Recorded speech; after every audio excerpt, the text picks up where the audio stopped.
Yep. Oh, I didn't get my intro part that I always like to do, where I always get them talking shit and stuff. I always like to catch people talking shit. You got lucky. Yeah, Oh, that's right. You yeah, camera shy. yeah, Okay, so yeah. wait, why are you camera shy?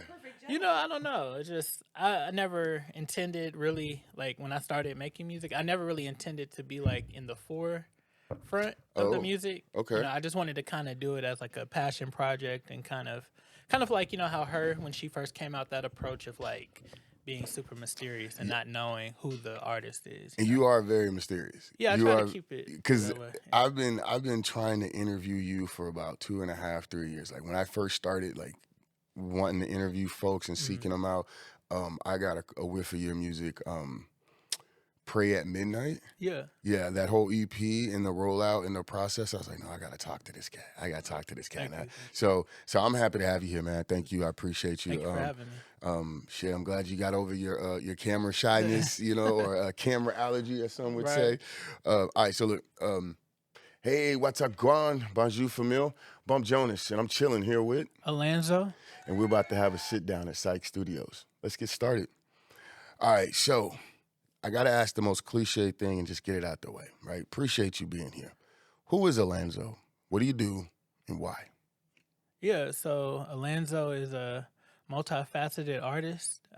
He enjoys, the arts, all mediums of art, painting and film and music.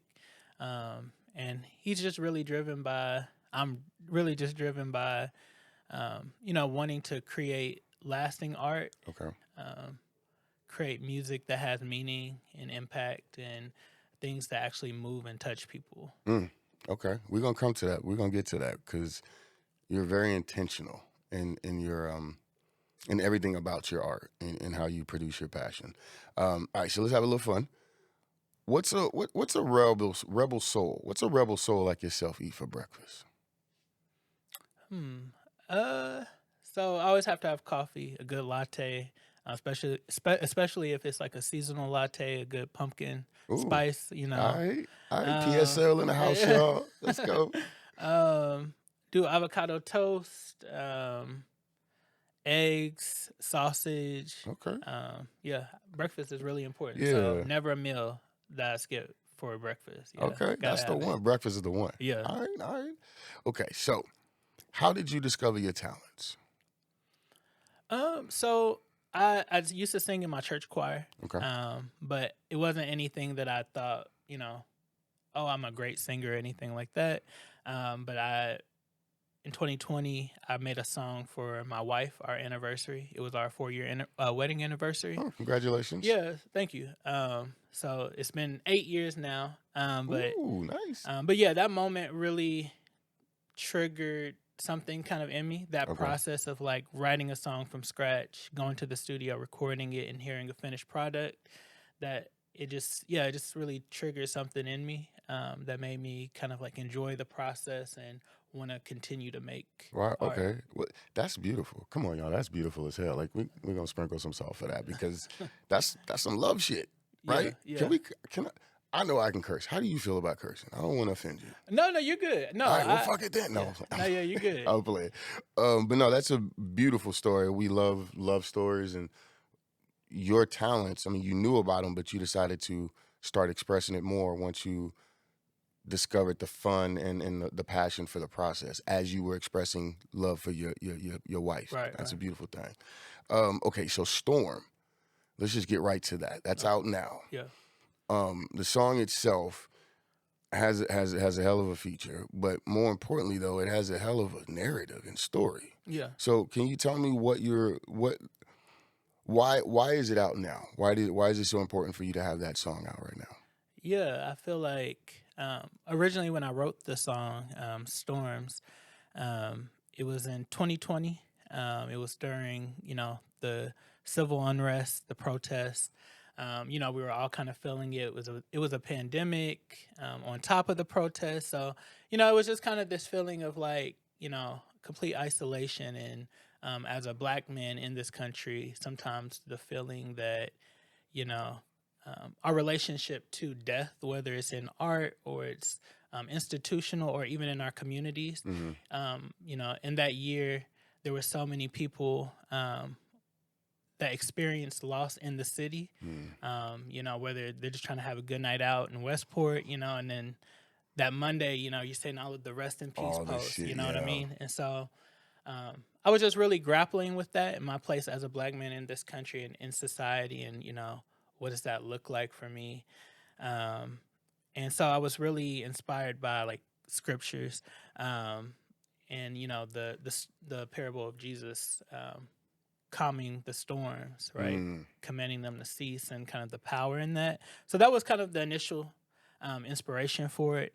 But I'm not like a big fan of trauma art. Like Okay. I appreciate it because I think it has a place in our culture that those stories do need to be told and heard. That's where. But I oftentimes feel like it's the only stories that are shared, and so it made me want to revisit a couple years later and kind of give it more of a uplifting and hopeful spin. So I added Shine with MB58 Okay. to be a part of that, to kind of give this narrative of, though we all will face storms, right? We contain something in us, power in us, that allows us to command these storms to cease and to thrive despite the circumstances. Come on, y'all. I ain't got nothing to add. That's beautiful. Thank you. That's why it's out now. We need it. That's what it is.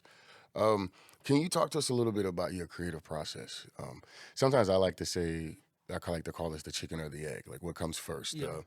The beat, the lyric, the melody. What sparks the process for you?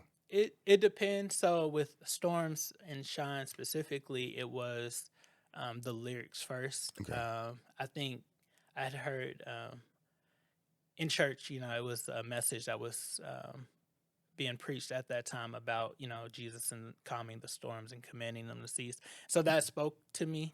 But other times, or most of the times actually, my songs are kind of like freestyled. Okay. So I'll hear like, instrumentals, or have producers send me instrumentals, and then I'll just be in the studio, trying to freestyle and find a groove, That find a vibe. pocket. Yeah. The pocket. Okay. Yeah. All right. Speaking of studio, this is the question I call studio feng shui. Okay. And so basically what I'm asking is, what are some things that have to be in the studio in order for you to feel like you've had a good session? And what are some things that cannot be in the studio? That's a good question. So for me, I have to have constructive criticism. Like I need critics in the room. Need feedback. Yeah, like, I need okay. feedback. Yeah, feedback. Like I have to have people, guiding me, giving me direction, letting me know, okay, I like how this sounds, or I didn't like how this sounds, and like that honesty. That's very, very important for me because I believe very heavily in the power of collaboration. Okay. As far as like things that can't be in the studio, I would say just anything that would be like that would serve as a distraction. So if I bring people to the studio and I need you to critique and give feedback, and you're distracting me, you gotta go. That's a you know problem. what I mean? Like, So we don't even want your critiques now. Now you yeah, gotta go. yeah. I like that. He's like, so really just let's come in there to work. Let's be open. Let's collaborate, feedback, and not be a distraction. Yeah. That's pretty simple. I like that. Okay. Least favorite cartoon growing up? That's a good one. Beavis and Butthead. Yeah, I did not enjoy that. Said no. Yeah. We won't tangent on that.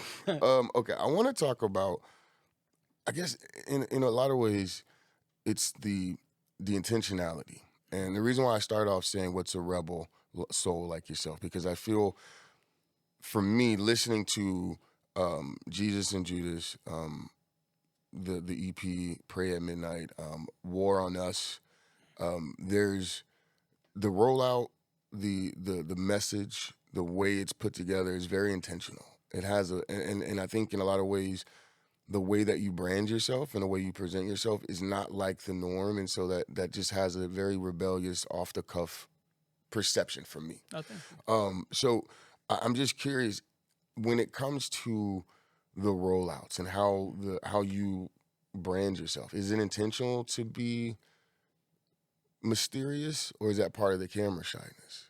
It's both. So it is like my real life aesthetic, just kind of mysterious and, but I mean, no, like I feel like part of it was intentional. I feel like the way that I move in my life in general is like if I know you, I'm an open book and I, try to be as vulnerable as I can. But what I've always appreciated about like some of my favorite artists is like their ability to separate the personal from the art and Mm. allow the art to speak for itself and not try to, you know, do anything outside of that. I don't want to have to sell people politics or, Just listen to the products, music. just listen to the music, enjoy the art, have a good time, with that. But yeah, I'm not into like being an influencer or anything like that, beyond that point. So I want to, I guess, influence through my art, but nothing more. So And see, that in itself, as corny as it may sound to y'all, is very rebellious in nature of the times right now, because that's not what most artists say. That's not what most podcasters say, right? And so the fact that you're like, nah, this is what I do and this is where I'm at, and that's where I'm gonna be. yeah, So kudos to you for that. thank And you. no major tangent, but one thing I like to do is always give my guests their flowers. And um, I appreciate your mysteriousness because it's very intriguing, and I appreciate the fact even more because you are a black male and you're singing and you're talking about things that need to be said. It's important, and so I Yeah, just think thank it's you. very very imperative for me to be like, nah, we see you and we No, I appreciate what you appreciate it. do. Um, okay, so let me ask you this, man. What's it like being What's it like being a sort of hood legend where like everyone that I know of is like, no, you got to listen to this guy. You got to listen to this guy. Does it feel sort of overwhelming at times? Can it? I'm flattered by the word legend. I haven't heard that yet, but no, I appreciate it. No, I do really appreciate like people who have listened to my music and pushed others to listen to it.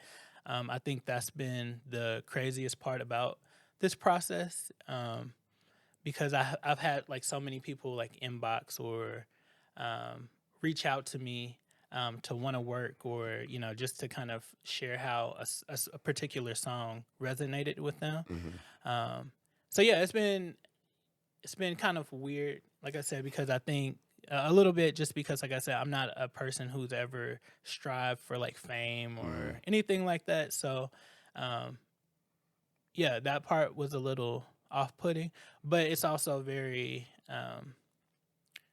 I'm honored and humbled by that, that like my art can affect people in that way. And so it gives me that motivation to say, okay, it's not going to be for everybody. Everybody's not going to like it, but for the people that it does touch, my hope and prayer is that it does touch them like on a level to where, it resonates and creates some type of change within them. I So love it. I love it. Well, hey, it's working. It's working. thank you. I want to ask, what is from this is from your perspective, for Alanzo's perspective. What is protest music to you? What would protest music sound like? That's a good question.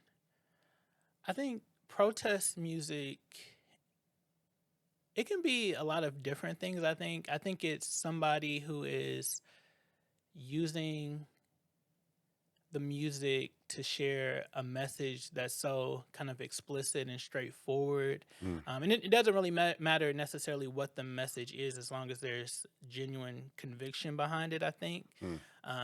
And it pushes against, um, it pushes up against another belief of some sort, right?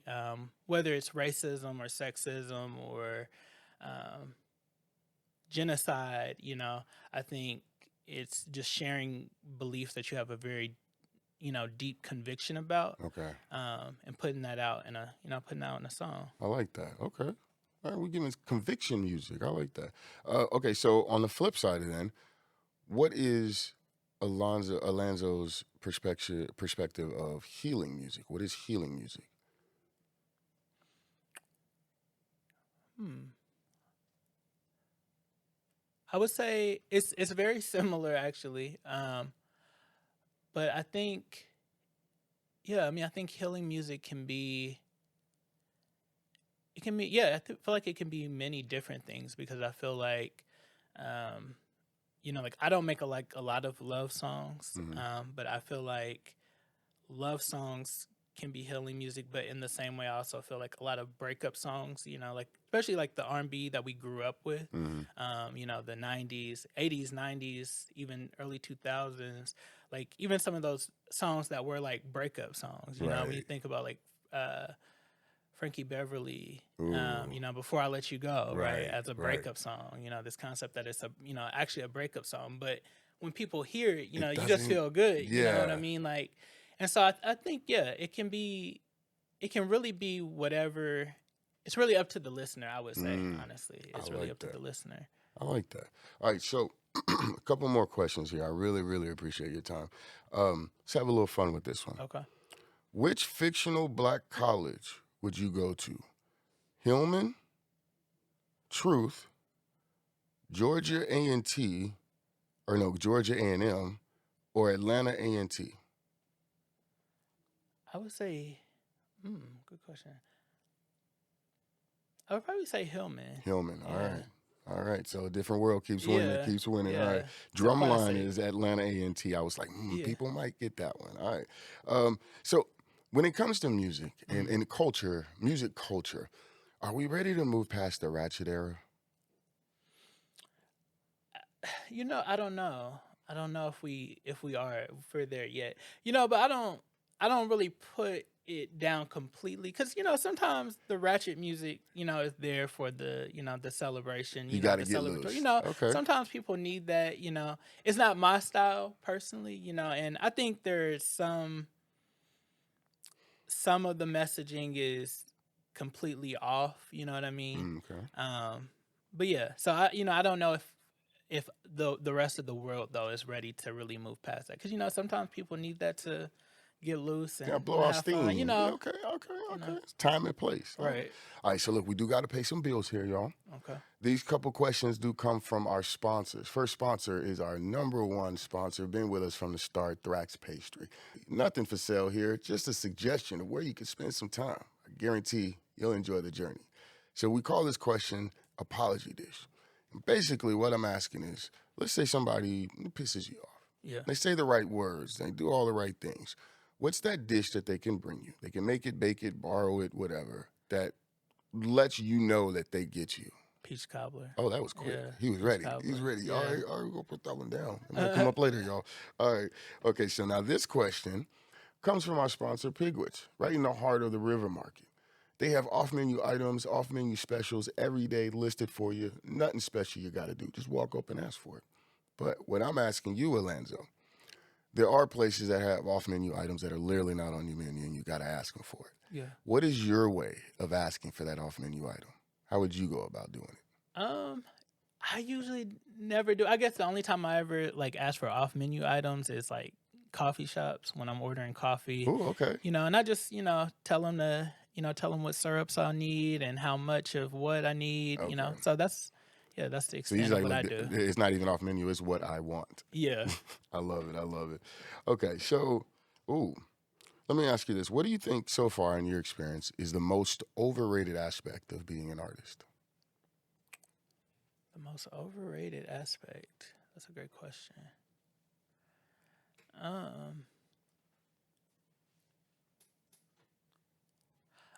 For my experience, I would say I think it is sometimes the way that we the way that we measure success. I think is sometimes a little overplayed. We measure success by like the amount of streams that we put out, like the amount of content. This kind of like insatiable craving for like more and more content. We have to put out more and more music to get more and more streams to try to, make more money and to get more fans. And I think when I first started making music, that was something I was kind of told over and over, from different artists and engineers I was working with. And for me, I felt like I got burnt out really kind of quick on that idea just because I don't know, it just never really, sat right with me because I'm a person that believes in like taking your time, developing concepts. That intentionality. Yeah, trying to be intentional. So I don't know if that fully answers the question. No, it did. It absolutely. most overrated aspect is the push and this constant upcycle of Yeah. like put out, put out, put Yeah. out. No, you absolutely answered the question. All right, here's a tongue in cheek. We're not going to get political, but Okay. did rap ruin or hurt R&B? I don't feel like it did. Now I know some people would argue that it has. I think nothing really stays the same. So I think it's all about kind of adapting and making things your own, right? Like I feel like it for me personally, like I love a good R&B hip hop collaboration. Whether it was me and AL on Jesus and Judas or me and MB on Storms and Shine. I think that kind of like where the part where it merges, I feel like it creates something kind of unique and special. And no, I do think like maybe content wise, right? I think content has definitely changed in R&B. Everybody wants to be like, feels like everybody's fighting to be the next Toxic King. You know what I mean? And so it's like, I would say on that end, the content has definitely changed because of rap, and I think rap's influence over all of music. But I think sonically, I think it has allowed us to kind of reach new heights Okay, and okay. explore different things. I like that. Yeah. Okay, so with some good and bad, there's been some expansion, there's been Yeah. some adjustments. I like that. All right, so look, I do want to ask you, looking back, how close are like if you were to look back to when you were, say, I don't know, middle school, right? We all Yeah. kind of have an idea of who we want to be around that time, right? Things start to Yeah. pop up, right? So if you were to look back around that time now, how close are you to who you thought you were going to be?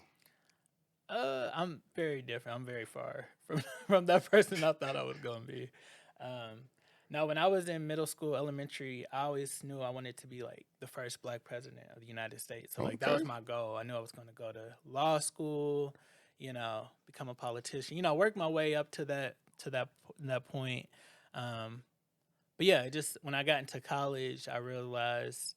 Well, by that time, I also wanted to kind of like be an educator. Okay. And then by the time I got to college, I realized like, I'm in the middle of college and I'm like, I don't want to do any of these things. You know what I mean? And so, um, yeah, I feel like it's, completely different than the person I thought I would be. And also, like, most of my life, I lived it kind of like somebody very isolated, shy, quiet, reserved. Not a lot of, confidence. Okay. So I wasn't like super social. But yeah, so I feel like in my adult years, doing the work, growing as a person, healing from things, just always striving to be better. I feel like the person I am today, I feel like the person that I imagined that I would be wouldn't have even compared. To You know who what I you mean? are now. Yeah, to the growth. Oh, come on. That's good. We gonna sound. I know you camera shy. We gonna Yeah. sound bite that one. Promise. That was a Okay. good way. Okay. So one thing I do want to ask, and this might be an offbeat question. Okay. What would your grandparent nickname be? So when you become a grandfather, what would your grandparent nickname be? I have not thought about that. Figure it out, man. I You have to know. figure it I out, need to man. figure it out quick too. Grandfather there. I don't know. I have to think All about right, it. we're gonna let it. Yeah. We're gonna let them just stew on that one, y'all. We're Yeah. gonna let that pass. All right. So here's the one that I have to ask, and I ask everyone before they leave. Um, well, first of all, what does success look like for you in the next 5 years? Yeah, I feel like success for me, in terms of the music and the art, um, it would be, just continuing to make music that I'm really passionate about, exploring, new genres and new sounds, being able to continue to work with like different musicians in different states, different countries, just kind of, yeah, really broadening my knowledge and my understanding of music and art um, as a whole, right? I really am inspired by some of like my favorite artists to kind of also push myself, not just in one lane in music, but Hmm. also when it comes to film and other mediums of art. So that's what I'm really that's what I would consider when I'm doing those things. I would consider that to be That success. you've reached some form of success in your Yeah, process. I yeah. like that. Look, we're gonna have to bring you back for a part two because we didn't even touch on the film and some of those aspects. We really are just scratching the surface of who Alanzo is here. But I love what we've gotten so far. And one thing I do have to ask, I ask everybody, when it's all said and done, when the song is over, when the show is over, when the play is done, assuming you do some acting, I feel like you I just feel like acting is for you as well. Um, what is it you want the people to walk away with in terms of feeling and the experience? Yeah, I always want people to, one, know that there is hope, um, and that there's, hope and love in the world, and that there's no situation that you're in that's too big for God. And even though it's not like gospel music per se, right? It's, it doesn't fit in that mold. That's always kind of how I've looked and approached my music in a Okay. way. Just feeling, always having that conviction of like, I have to have a message. Like, I can't just put, like some artists can just kind of put anything out into the Right. world, and I always have been a person, like, even if it's like social media, I always have to think about, okay, if I post this, what does that convey to other Hmm. people that may see it? And so that's just kind of like the conviction that I have. And so that's how I also approach my music. Like, I always want to make sure that people know, that, the situations that you're in, like, they can be hard, they're difficult. Um, but yeah, nothing's too big for God, and nothing's too hard for God, and He can bring you out of anything. There it is, y'all. Yet again, there's not much more I can add. This has been a hell of a conversation. Bump Jonas here, and I've just had a dope ass conversation with none other than Alanzo. Syke Studios. We had a sit down here. As I always like to say before I end these things, love yourself like you try to love the world. Do something to earn your place in the world this week, and just be a dope individual. Y'all have a good one. Peace.